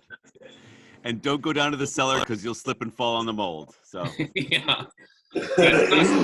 They aren't very vegan friendly wines, even though they're all suitable for vegans. It's not something I would highly recommend. why do you think they're suitable for vegans? Wait a minute. When we're talking about pairing with raw pig meat, this is not suitable for vegans. Kevin just mean that no Instaglass, the wines themselves are vegan, but the pairing is not. That's right. Yeah. Eric imports some wines from Slovenia that are not vegan friendly because they hang they cure the prosciutto meat over the vats, the open vats of wine. That is not vegan friendly. Oh yeah, and it's amazing. Oh my God, that sounds so good. It is. This is the time of year for Hungarian cooking, if there ever was a time, is now. One, we need just emotional comfort in general, and the Hungarian cuisine supplies that in gobs. And it's amazing for emotional eating. It really satisfies that itch. But if you have enough paprika, it really enlivens it and gives it a lot of life. But yeah, these wines are. They're just eminently food wines. Like the idea of sitting at a bar in Hungary and just drinking wine on its own is a fairly foreign concept. They would always have goose cracklings, some raw onions, or pepper, something to go with it. It's want to demand it, I think, which is kind of a good thing in general, I think. I feel a missed opportunity for Bergamot. Bergamot should have had goose cracklings and raw onions on the table. Come on. It's a very classic thing to go to a Hungarian table. You have the goose cracklings or duck cracklings, and then a chopped thing of red onion. Wow. If you're ever in Hungary or even Romania, I'll give you a pro tip here. You'll get giant slices of red onions. Not like little julienne, but giant chunks of red onion. And you're like, what do I do with this? It's for dipping in the fat and eating as a precursor to your meal. I was about to say, there's no wonder there's so much brutal acid in these wines if you're eating raw onions and freaking goose cracklings and duck fat. But yeah, it goes. It makes sense in a warm kind of warm inside my belly way. Yes, this is where that's the kind of sense that we like, Pedro, for sure. Yeah. And there are some great, if you want to put on some fun music, some good Hungarian music, and make a big warm stew that fills the house and have wines like this, it's like a little, especially when we're on lockdown, it's a little bit of travel for you, I think. It's a little bit of getting out of your routine, getting out of your normal zone and trying something different. And it won't be expensive. I mean, the paprika will be the most expensive part. Everything else is the lowest cuts of meat, onions. This is not breaking the bank. No, that's it. You will not spend money except for anything but good paprika. Yes, that's where you should push your money. Oh, and we didn't even cover cheers. We didn't even cheers. Jesus. Well, which wine should we cheers with? So this is. Wait, should we have get a glass ready. So I'll say it in 3 parts because it's not the easiest cheers. It's. Wait, hold up. You're glitching first of all. Second of all, hold on. Glitching. You're glitching, and they have to pour themselves a glass because we're being very serious in tasting now, and now we have to have a wine to cheers with, which I think it looks like people are going back to the Babel. As it should. So the cheers in Hungarian is Ega, Shega. Ega, Shega. Ega, Shega. Hold on, Ege you're glitching at the best Yeah, parts that- once again. Complete failure there. Let's try again. Ege shege dre. Ege shege dre. Ege shege dre. Shega dre. Why did Ege you say shega so dre. drunk? I guess Ege I shege agree. dre. Shega dre. They also have, this is not to leave this forum, it's because this has some political connotations, but hear me out. There's a cheers that's not as popular now because it's tied to some unsavory things, but just hear me out for this cheers. Kevin, you'll like this. I'm scared of this. This is where I get canceled. Do I need to mute you? No, no. There's an old cheers, which is, it should come back, but it's tainted, but it's called Ishtan Ishtan. And the reason I tell you is because most cheers is like to your health, to good times. This cheers means you are God, I am God. That's a hard cheers to beat. That is very Hungarian. That is like, because they mean it. They mean it. Yeah. They just. So, no, I want to tell the story. Do not use that in Hungary, but know that you are God, I am God is one of the most superior cheers in the world. Ishtan I was Ishtan. terrified you're going to say something about kill the Turks. So this is actually an upgrade as far as I'm No, concerned. that's in the national anthem. Yeah, that bridge has been crossed. I mean, there isn't a city square in Hungary where there isn't a Hungarian screaming and chopping the head off of a Turkish soldier. That's every square in every city. All right. Prost. And ironically, paprika, coffee, all that stuff is obviously from the Turks. So there is a long-standing relationship between the two places. And actually, if you go to the south of Hungary in a city called like Pécs, which is spelled P-E-C-S, you have this amazing Balkan, Ottoman, Austro-Hungarian cities that are just absolutely, you have minarets, you have temples, you have churches, you have, it's just a remarkable, and the cuisine is all those things. So yeah, the Ottoman Turks gave a lot. Fun fact about Turkey though, do you know how to say red wine in Turkish? We do not. I consulted for a winery in Turkey for a while to help them enter the market. The word for red wine is shut up. What? Come on, seriously? I told them that's the first thing they should change. As a paid consultant, I was like, don't have your wine called shut up. So we all have our marketing battles. And Hungary has its fair share, as does Slovakia, but Turkey has a long road ahead of it as well. Wow. Yeah. Also, their wine in general is a long road ahead of it. I mean, we've had a lot of Turkish wines. Yeah, there are some good ones, and there are some not so good. We found a Mir, which I'm pretty sure is a local name for Sauv Blanc. Outside of that, we found, and we tried. We tried. Yeah, and Amir is like coastal white wine in Turkey on the Adriatic. Yeah, I think it's Sauv Blanc. I mean, where's Carol Meredith when you need her? Yeah. Yeah. So I think this is just a little dip in the pool of the kind of Pannonian Basin, and I mean because the wines of Hungary also I think have a large impact on some of the wines you find in Poland or Romania or Bulgaria or even Croatia, Slovenia, Serbia, parts of Austria, because these empires all moved around, and whatever nationalism you want to apply to each part, the footprint was left, and it's amazing to go to these places and taste all these different wines that they all say is their own, their original. And of course, you've had it in all these different places. But it is kind of an untapped part of the wine world. And, even famous writers like Hugh Johnson, they basically describe the three kind of classically iconic European powers of wine as Germany, Hungary, and France. That was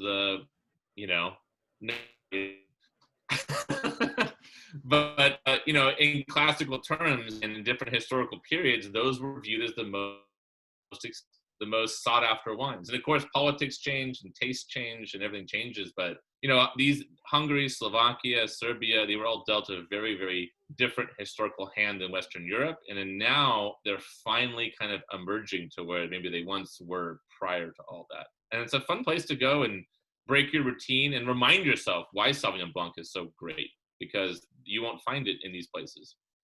No, I mean it's funny you say that, because it's just definitely the Germany, there's only most people in this chat room will admit that they appreciate and have learned about Germany. Maybe not know too much about France. Obviously, is the number one out there. But I think these wines and so many of the wines that you've brought into the country and that I've tasted are right up there. It's just a matter of exposure, and it's I feel.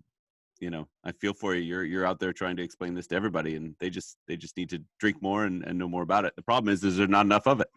There's not enough of it. And to be honest, when I go out to restaurants or when that was a thing, I'm the guy that's ordering the Sancerre because to me that's exotic. I'm like, give me some of that Pinot Grigio. That sounds delicious. Oh, come on now. Let's not go ridiculous. But it's all a matter of perspective. If you get ingrained in these kind of different flavors and different locales and different ideas, it kind of refreshes everything we know about the new and old world that we previously thought about. So I think it's in terms of just kind of staying interested and enjoying wine, breaking out of your routine is one of the most important things you can do, and then you can realize that it's an endless search for things. Eric, we used to have an ambassador of music that, they sent Louis Armstrong overseas to try to make America cooler than it really is. Yeah. We are ambassador of wine, and I think you should write to Biden and Kamala right now because, they're hiring. And that'd be fun to do some presidential dinners. Although I think a Biden Viktor Orban dinner is probably a little ways off. Well, there's that. Yeah, and that's something I would say, in terms of politics, kind of like us for the past few years, supporting these small wineries in Hungary is a big deal. They don't get the subsidies, they don't get a lot of government help, they don't get really much of anything. And for this for the first wine, the Siegel Babel, I bought 60% of the entire production of that wine. At the same point, I also owe them 60% of the money from that wine. So in terms of kind of putting your money where you think change can happen, supporting these small producers is very impactful, especially when you have a production of 1,400 bottles. Or even Bodrog, which is barely 3,000 bottles, or bought. Who has a bought bottle? Does it say the number of bottles produced? It's got to be below 2,000. 2222 actually. Okay, 2,200 bottles. That is nothing. No, it's insane. It's insane. That is nothing. That's a mistake or an experiment in Dry Creek Valley. Yeah, that is an experimental wine. So when you buy these wines or support them, it really does have a direct impact on an actual. Was that a good ding for me? That was a perfect ding. That was great. That was top ding. I would say that if you feel like these things are valuable, that is a great way to kind of flex that muscle and support it because it does actually translate big time. No, that's a great point, Eric. It's in selling Italian wine for as long as I have, it's obviously a story that has been hijacked by plenty of places. Is true earnest small winemakers that are this is their labor of love, and it's a small production wine, and it's amazing that over the number of years that I've been selling Italian wines, how many you go to websites of places that are doing 500,000 cases saying we're small production, small lot, single vineyard. I want to get to that place. That that sounds like a living for me. Their single vineyards are bigger than Tokai, Yeah, but even look at Italian wine. Even as late as the 1980s, Italian wine was viewed as rustic and subpar, and we think about Piedmont or places like this being these, top tiers of wine in the U.S. market. That's a relatively recent phenomenon, and without question. And without having Chianti as also your candle holder is also a relatively recent phenomenon. So in terms of history of hundreds and hundreds of years, you look at where Italian wine came from the 70s and 80s and what Italian wine is now. That's insane. And there's no reason, I think, that wines from this part of the world, well, I think a slower trajectory is heading in the same direction. Yeah, that's fair. And also, I lived in Italy for a year. I loved it. I do take shots at Italy because it's readily a punching bag. But it is amazing to read kind of the history of Italian wine in the U.S. and how literally a few people really changed it. Yeah, no, and not too long ago. That's very valid. You well know that's what we specialize in. We love Italian wine, but I'll be the first to say that the majority of Chiantis out there still are better served as candle holders. But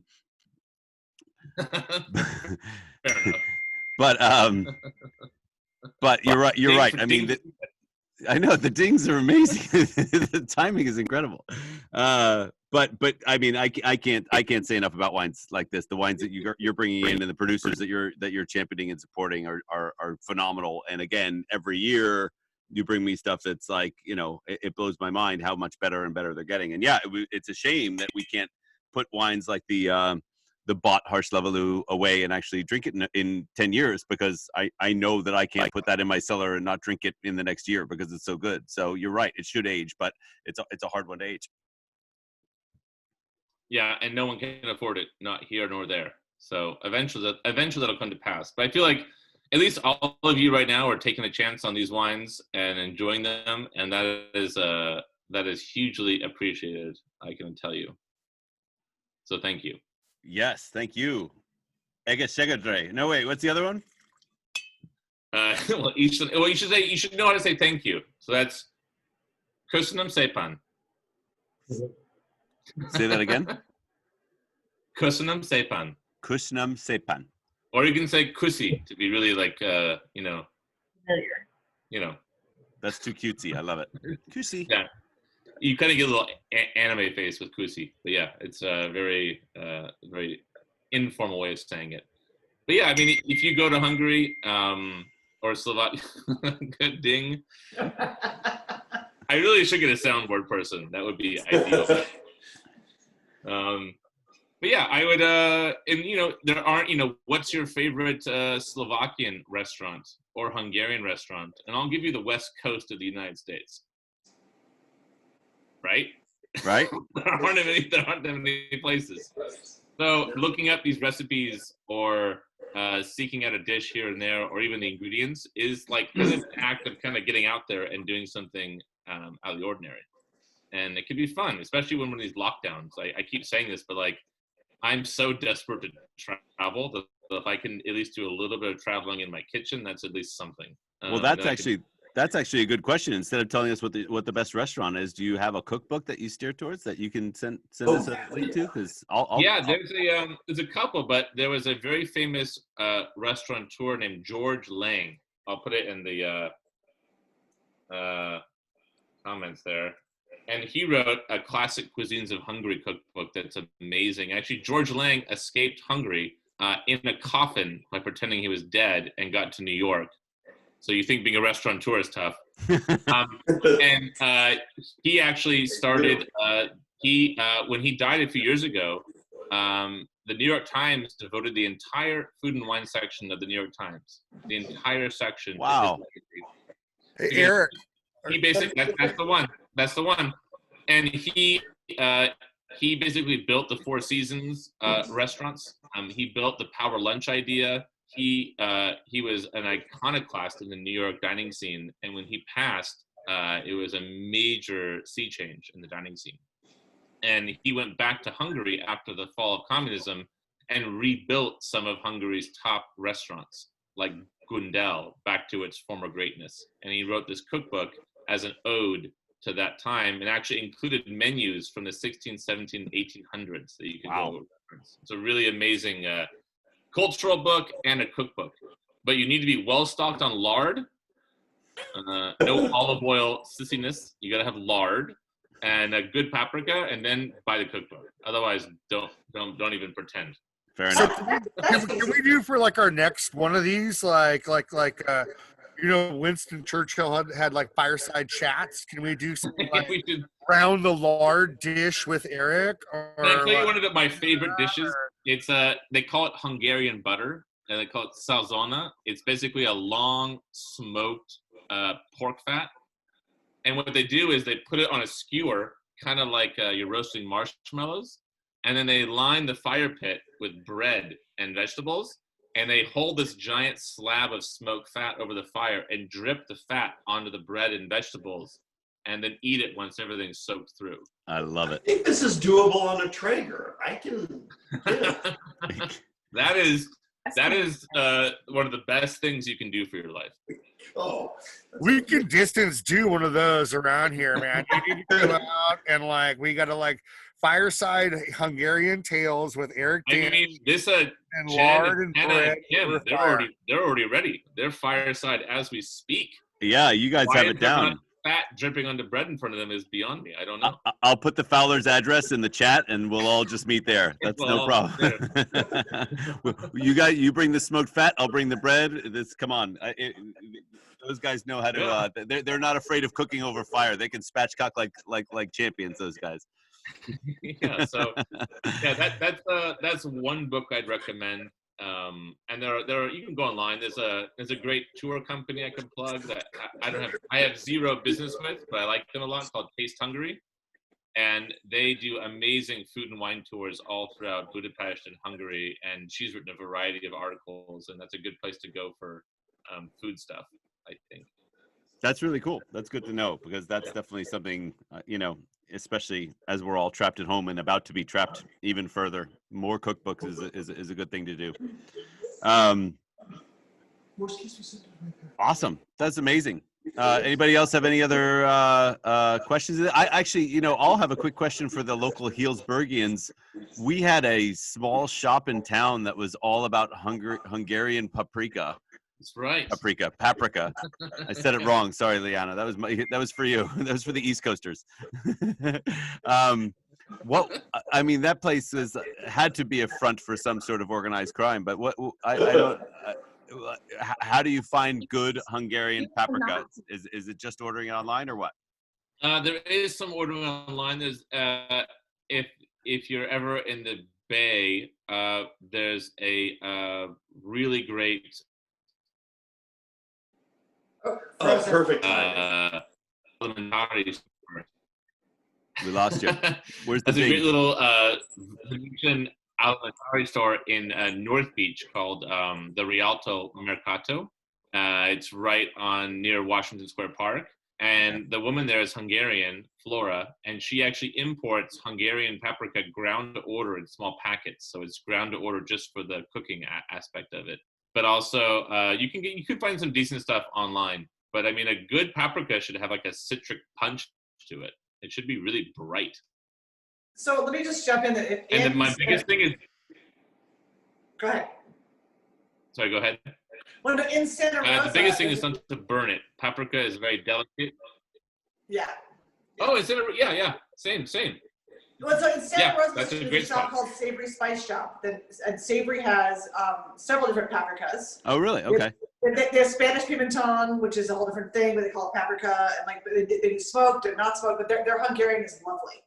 And they do source it from Hungary. It's not probably as good as the one in North Beach, but it's in Santa Rosa. They do curbside pickup too, the COVID thing, so it's good, and it's lovely. That's a great plug. That's a great. Yeah. Yeah, Savory's great. I've seen that. It's good. The biggest thing is to take whatever you're cooking off the flame as you add the paprika, because it burns. You want to add it to fat and blend it in while it's warm. Don't burn it. If you burn fresh paprika, it turns bitter and it's no good. So you got to be kind of yeah. It's the only thing in Hungary you have to be gentle with. Right. That's perfect. That's a good ending. I like that. Awesome. Well, I just realized that we've chatted all y'all's ear off, and it's almost 7 o'clock, and I so appreciate everybody for joining us, and I appreciate those of you who are going to watch this recording and drink with us at a different time. And I wanted to add that I'll throw this in the thing that just as appreciation, because the Zoom tastings is a funny thing. There's, as Eric can contest to, there is mixed success with Zoom tasting. I think what we've been doing so far has been really, really fun. There's definitely been very, very difficult times with Zoom tasting. It's really hard to get a group to enjoy themselves. Sometimes it's like pulling teeth. Sometimes it's like there's too many teeth in the room. But this is just to let you know what I said up there. The Hungary, it is rad coupon code. If you guys want to buy some wine for the holidays, that gives you 15% off just because we appreciate you guys joining us. And we're going to have another one. Our next tasting is going to be, what does New Year's even mean anymore? So we figure we'll do New Year's Day. We're going to do a champagne tasting, a grower champagne tasting New Year's Day. And it's going to be 4 half bottles of grower champagnes and talking about really good grower champagnes. And we're going to have another special guest star, almost as awesome as Eric, but definitely cuter.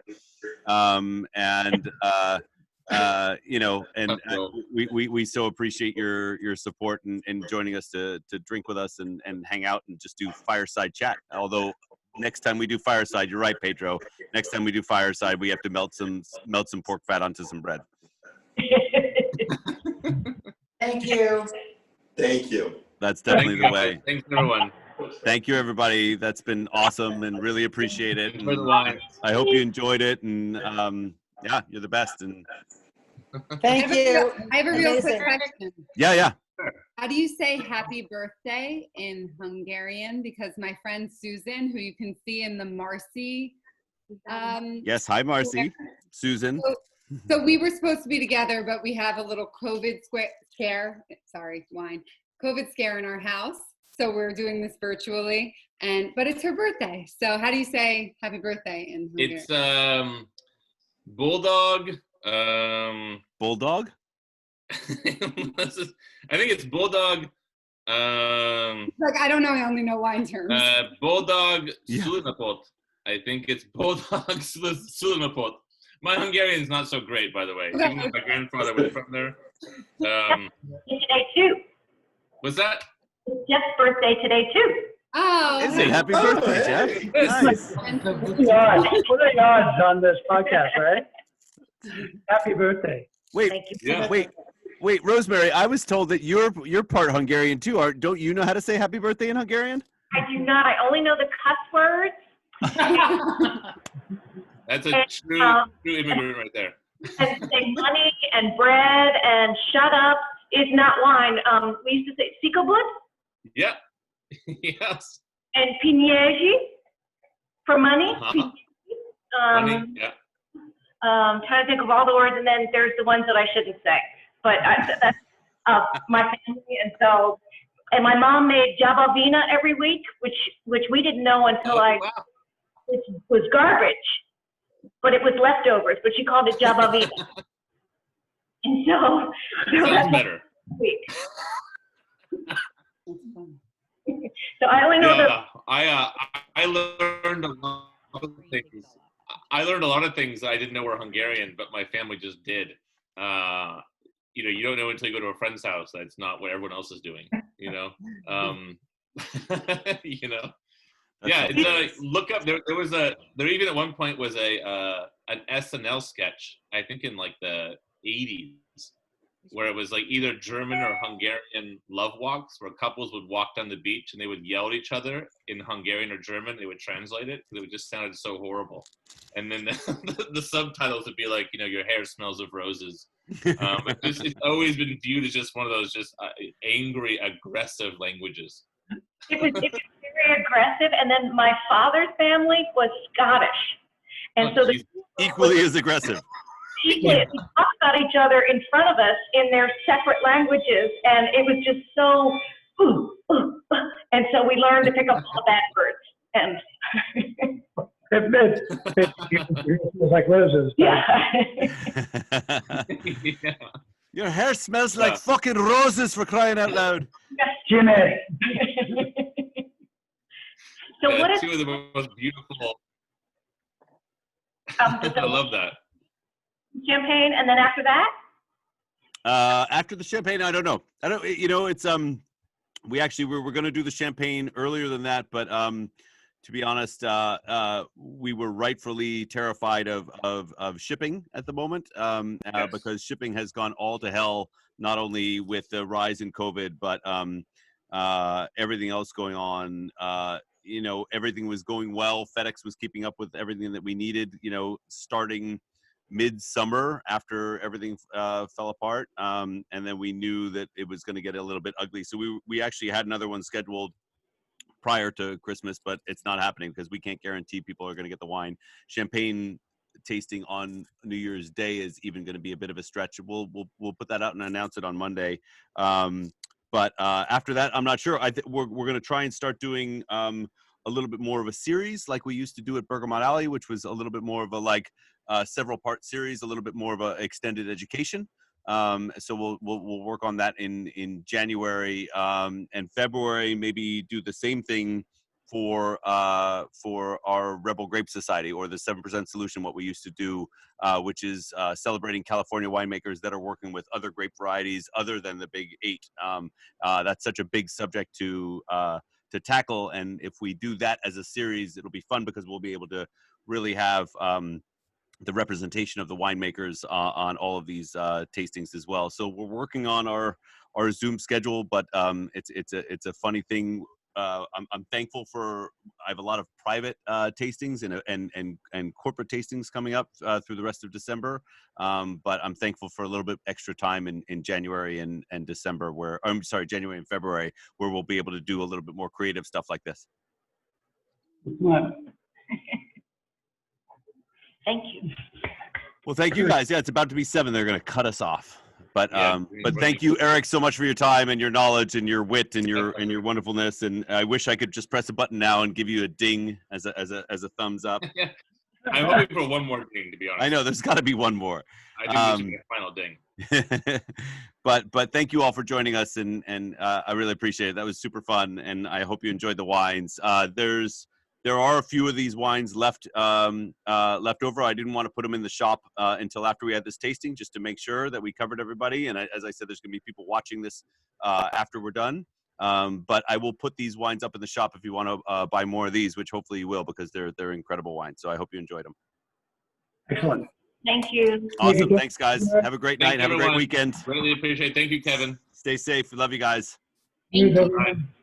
Good night. Take care.